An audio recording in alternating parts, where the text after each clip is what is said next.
સુરત ભારતીય જનતા પાર્ટીના ભાષાભાષી સેલના કન્વીનર અને તેના પુત્ર દ્વારા સમાજ સેવક અને તેના ભત્રીજા પર જીવલેણ હુમલો કર્યો હોવાનો આક્ષેપ કરાયો છે, તો હોસ્પિટલમાં પણ હુમલો કરાયો હોવાનો ઉલ્લેખ કરાયો છે।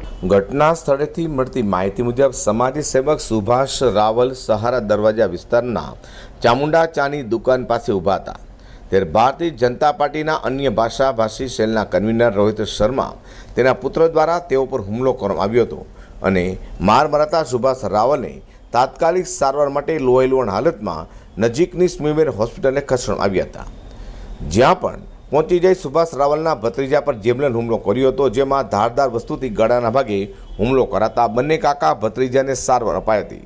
તો હુમલો કર્યા બાદ રોહિત શર્મા તેના પુત્ર સ્થળ પરથી ભાગે છૂટ્યાનો આક્ષેપ કરાયા છે।